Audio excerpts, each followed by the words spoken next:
채널 박종진, 네, 부동산 클래스 구독 눌러주십시오. 네, 좋아요. 구독. 2,000명이 넘어야지. 네, 이게 2,000 뭐가 돼야 됩니다. 돼요. 이게 뭐가 됩니다. 이게. 네. 아, 자 이번 주제는 뭡니까? 네, 그동안 이제 임대차 3법 시행이 되고 나서 네. 이후에 어떻게 됐는지 한번 리뷰를 해보는 그런 시간을 갖도록 하겠습니다. 네, 네. 벌써 이제 한 달이 됐어요. 네. 한 달 사이에 정말 많은 일들이 있었는데 네. 이번 또 8.4 공급대책 있었잖아요. 네, 가장 큰 맞아요. 이슈에 대해서 좀 정리를 해주시면 돼요. 지금 공급 어찌됐건 대책이 도대체 몇 번째예요 이게? 이 너무 공급 많아가지고 대책에서의 이제. 너무 가장 많아서. 큰 이슈는 네. 지금 이제 가장 뜨겁게 달아오르고 있는 게 파이어 되는 게 집주인과 이제 그 세입자 간의 갈등. 더 나아가서 내가 거주 목적으로 들어가겠다. 집주인이 했을 때 들어가지 못하게 되는 상황의 발생. 그러니까 그런 경우가 또 많죠. 예, 그게 지금 사실은 좀 뜨거워요. 맞아요. 예. 어떻게 보니까 못 들어간다고. 이게 네, 난 이제 집이 들어가야 되는데 세입자가 나 못 나가겠다. 그래서 나 오히려 4년 살겠다. 그래서 나는 오히려 집주인이 월세 사는 경우가 있어요. 들어가야 돼요. 기다려야 돼. 기다려야 돼서. 예. 그 사람 4년 채워줘야 돼. 무조건 4년이 지금 옛날에 무조건 2년이었는데 이제 4년 된 겁니까? 그게 이거였어요. 지금 가장 이제 제가 봤던 에피소드 중에 이제 날짜를 맞춰 놓은 거죠. 언제 그쵸, 이사를 그쵸. 가기로 언제 계약이 만료가 되니까. 그래서 이제 내 건 빼고 그때 이제 들어가려고 뺐어. 내 건 뺐어. 근데 이제 내 거에 들어가려고 돈을 준다고 하는데도 안 나간대 이 사람이. 못 나가겠다. 그래서 새로 구하려고 보니까 올랐어. 그래서 지금 못 가. 내가 지금 갈 데가 없어. 내 집 그런 경우가 되게 놔두고. 많더라고요. 지금 그런 경우가 그러니까 집이 속출하고 있는데 있어요. 내 집 네. 놔두고 월세를 살아야 되고 길거리 나앉게 되는 경우가 있는 거예요. 네. 그런 법을 바꿔야 되겠네. 내 집은 단 예외, 자기 집은 들어갈 수 있다. 아니 그러니까 자기 집은 들어갈 수 있다고 해놓고 이게 이제 쉽게 말하면 법에 이제 어떻게 보면은 이게 충돌이 생기는 아니 거죠. 그러니까 자기 집에 그 네. 집이 이제 집주인이 직접 들어갈 때는 나가줘야 된다. 전세 입장.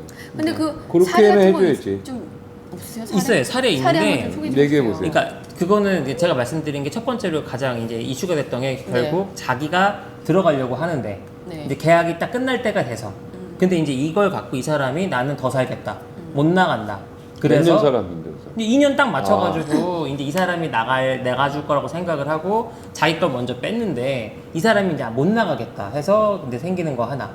그 다음에 또 한 가지는 내가 이제 이걸 매매를 하려고 하는데 집을 안 보여주는 거예요. 나는 더 살겠다. 그래서 보여주지를 못해서 집이 안 팔리는 상황. 그것도 왜냐면 매매하려고 하는데 네. 나 여기 계속 살 건데 너 왜 매매하냐? 너 매매 못해 이렇게 되고. 아니, 그러니까 너 매매 모텔을 떠나서 집을 안 보여주는 거예요. 또 코로나 핑계 대면서 네. 여기 겪어봤잖아요. 나 전세입자가 뭔 얘기가 아니야. 전세입자가 집을 저는- 안 보여줘? 저는 그게 말이 우리가 되나? 착한 전세 접는 게 집주인 2번 바뀌었어요. 전세 2년 사는 사이에. 그러니까 맨날 집 보러 오고 또 나가려고 하는데 안 나가줘서 또 난리가 아니었고. 네네네. 결국에는 이제 10월 5일에 이사를 가긴 하는데 그것도 너무 힘들게 이사를 가게 된 거잖아요. 그러니까 임대차 그 3법이 이제 시행이 되고 나서 어찌됐건 가장 핵심은 집 갖고 투기하지 말아라, 집 갖고 장난하지 말아라, 집은 집이다, 뭐 집은 뭐 바이하는 게 아니라 뭐 리브하는 곳이다, 뭐 이런 식으로 했잖아요. 네. 근데 엄한 이제 그 집을 갖고 있는 투기 세력도 아닌 이제 실거주를 하고 싶어하는 집주인이 피해받는 상황이 생기니까 정부 관계 부처에서는 거기까지 생각 못했는데 어떡하지? 약간 이러고 있는 분위기인 거죠. 맞아. 예. 우리도 처음이라 약간 이런 분위기예요.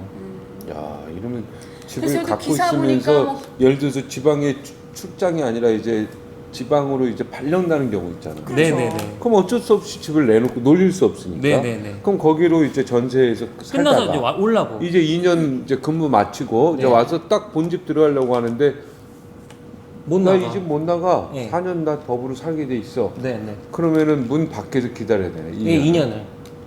그래서 내가 2년을 구하려고. 아 이거 골치 아프네 그래서 또 이거. 그거 아니, 근데 구하려고 했더니 여기서 전세값이 봐봐. 엄청나. 그러니까 이게 문제라니까. 전세가 또 없어. 그러니까 전세- 월세를 전세 해야 돼. 대출도 안 돼. 나 어. 집도 소유하고 있어.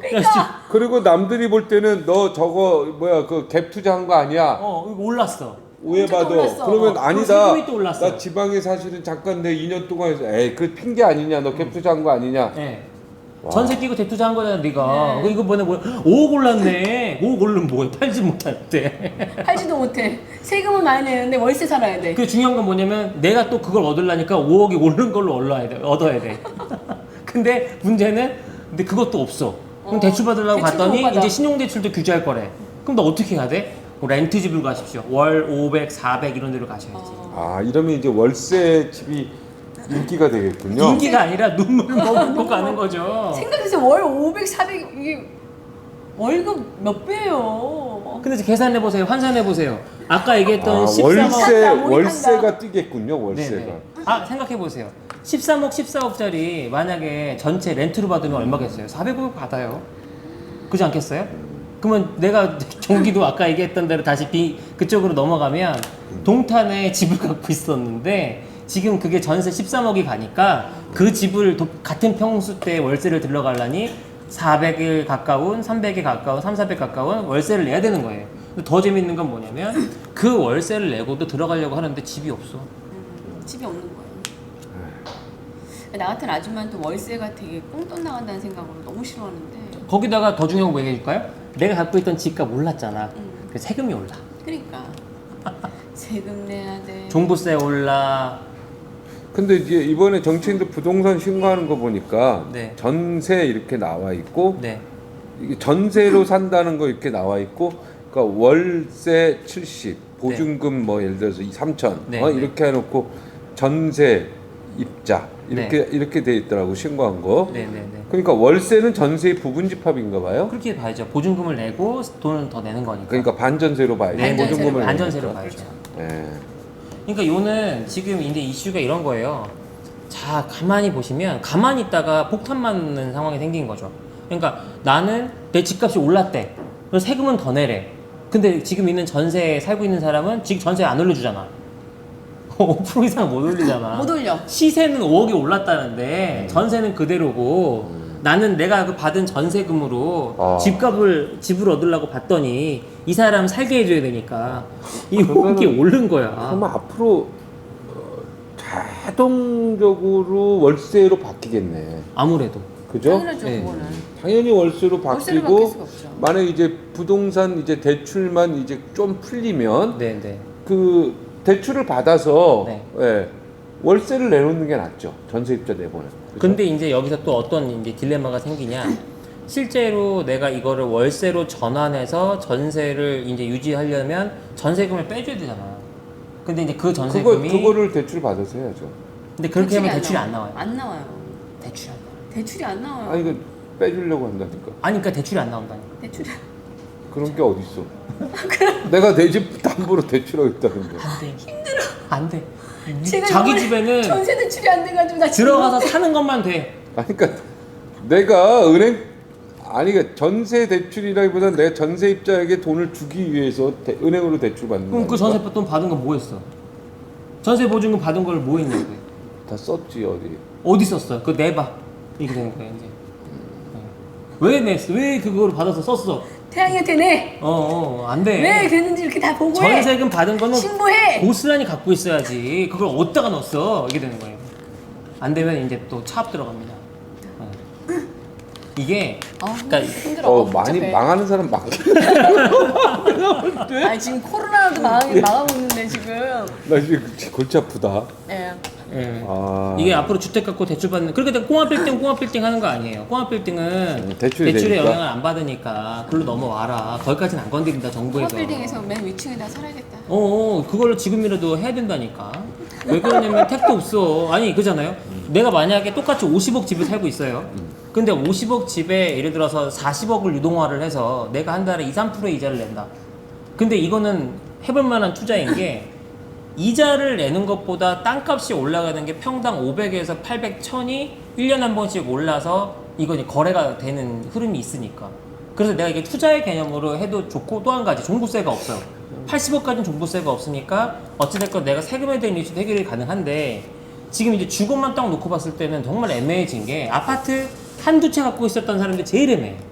그러니까 내 집을 갖고 있고 그거는 은행하고 나와의 은행도 예를 들어서 이걸 담보로 해서 돈을 빌려줄 때는 이거는 뭐 담보 뭐 100% 해주는 것도 아니고 네. 담보율이라는 게 있어가지고 네네네. 절대 돈 떼이지 않을 정도로 해주잖아요 은행원이. 네네네. 은행이 다 신뢰 판단하고 그다음에 뭐 또 뭐 신용도 판단하고 해서 LTV, 종합적으로 해가지고 DTI. 계산해서 은행이 담보를 해서 빌려주는데 이걸 못 한다는 얘기 아니에요 지금? 은행에서 이게 돈 빌려주지 마 이거 또 한 가지 야 집 사는데 빌려주지 마 신용대출 지금 여기까지 간다는 거 아니에요? 신용대출을 놔뒀더니 저 얼마 전에 이제 소상공인 대출할 때 그거 네. 썼어요. 집을 안 쓰겠다? 이 돈을 절대 집을 사거나 집을 뭔가 하는 데 있어서 쓰지 않겠다. 쓰지 않겠다는 서약서를 썼어요. 빨리 지금 우리 회사 갈아타. 망하기 직전이라서 대출 받았는데. 빨리 갈아타. 빨리 갈아타야 됩니다. 뭘 갈아타요? 주거 상품에 돈 묶어놓는 게 있다면 빨리 그걸 유동화를 시켜서 유동화를 시킬 수 있는 부분에 다른 땅을 사시라고. 아니 그러니까 내 얘기는 내 집에 가치가 있을 거 아니에요 지금 네. 매매 가격에. 가치가 은행이 있더라도. 이래가지고 빌려주면 되는 거 아니야. 근데 은행한테 빌려주지 말라고 그랬다니까. 누가? 나라에서. 누가 나라에서. 너 은행 면허 유지하고 싶으면 누가 이거 이런 짓을 빌려주지 마 이거야. 그러니까 이거 사채한테 빌릴 수 있어요. 근저당해서. 대양이가 아니다. 어디 저축은행이요? 아니 사채. 명동사채? 아니면 그 내가 기업 대출 받는 거에 전화번호 담보로 알려주세요. 제공해줄 수 있어. 명동사채 전화번호. 야. 아, 그래서 임대차 3법이 지금 이제 시공 그러니까 이게 참 문제인데 이 정부 들어와서 뭔가 새로 시도하는 게 되게 많잖아요. 네. 그러니까 시행착오의 기간이 없어요. 그러니까 이게 프리 데몬스트레이션 기간이 전혀 없이 일단 지르고 시작하는 거예요. 그러니까 예를 들어서 그 안에 발생하는 모든 손해는 우리가 뽑아준 사람들을 밀어준 입장에서 우리가 감당해줘야 된다. 근데 별로. 사실은 부동산하고 자식 교육은 네. 냅둬야 돼. 너무 규제하면은 튕겨져 나가. 너 냅두지 않았잖아. 엄청 신기했잖아. 아들. 냅두려고 이제 사춘기 오면 이제 냅두려고요. 아. 네. 그래서 지금 이제 수초에서 선배도 딸들 냅두니까 딸들 잘 컸잖아요. 나는 완전히 냅뒀죠. 네. 트렌드 중에 하나가 임대차 3법 그거 이후에 모르겠어. 그건 아직은 잘 그러니까 모르겠어. 통합 빌딩의 안에 이렇게 상가 주택이나 아니면 주택으로 임대하고 있던 사람들이 이걸 다 근생으로 바꿨어요. 그렇게 해서 이제 이제 규제를 좀 피해가 보려고. 예. 그러다 보니까 또 이제 어떤 이슈가 생기냐면 실물 가치가 하락합니다. 근생인데 안에 주택돼 있는 근생 주택하고 일반 주택하고는 또 값어치가 달라요. 이게 담보권 자체가 제가 그 헌법 공부할 때 네네. 담보권 자체가 이거는 사실은 재산인데 네. 재산권 안에 뭐 유치권도 있고 전세권 있고 담보권 자체가 하나의 재산인데 이거 재산권 행사를 못 해. 이게 저 헌법소원 들어간 거죠? 사실은 헌법소원 들어갔죠? 뭐 지금은 뭐 여러 군데서 위헌 소송 들어갔죠 이거? 얘기는 하고 있는 걸로 알고 있고요. 네, 근데 그거는 이거는 위헌 가봐야 부분이 알 있는 것 것 같긴 같은데. 해요. 네. 그러니까 제가 최근에 정보권에 이제 대한 저희 지적. 와이프하고 얘기하면서 막 얘기하다가 종부세도 윤회장님. 네, 종부세도 생긴 지 얼마 안 됐더라고요. 그게 이제 그것도 원래 이중과세 이중과세라고 이중과세. 그것 때문에 이슈가 있다 맞아요. 그런 얘기를 하더라고요. 그러니까 재산세도 있고 종부세도 또 종부세가 있기 네네. 때문에 네. 이거는 내가 볼 때 이중과세 성격이 강하죠. 오히려 네. 이거를 통합하는 게 맞죠. 맞아 네. 맞아. 오히려 집 가격이 굉장히 높은 사람은 그럼에도 세금을 불구하고 이율을 네. 세율을 좀 높이는 방향으로 해서 통합하는 게 맞죠. 이건 뭐 두 번씩 이것도 뭐 2분의 1, 2분의 1 나눠가지고 3개월씩마다 뭐 6월인가 한 번 9월에 내잖아요. 날라왔어. 그리고 저 내라고. 그렇지 저도 냈어요. 네. 또 12월에 또 9월 종부세 달에 나오죠. 또 나오고 네. 12월 달에 12월에 종부세 또 내니까 3개월마다 계속 이자를 내시는 재산세, 거예요. 재산세, 종부세. 그러니까 갖고 있는 이자를 내는 거예요. 저는 국민건강보험만 150만 원씩 내고 있습니다 매달. 화이팅. 그건 잘하는 거죠. 그거는 국민을 본인이 위해서. 잘 되고 있는 거니까. 국민 건강을 위해서. 미친 듯이 벌어서 네. 한 분 국민- 한 분 살리고 있습니다. 병원은 잘 안 다니나요? 병원 병원 그만큼 좀 많이 가야겠어요. 갈 일이 없네요. 별로. 또저 그렇게. 가야겠어요. 예. 그래서 결론적으로는 전세 매물이 지금 급감하고 있다. 그래서 전세 매물이 귀하니까 가격도 올라가고 있다. 네. 갑자기 근데 네. 이 노래 이거 생각나요. Let it be, let it be. 그냥 놔두세요. Let it be. 제발 좀 놔두세요. 네, 네. 이거죠. 네. 시청해 주셔서 대단히 고맙습니다. 감사합니다.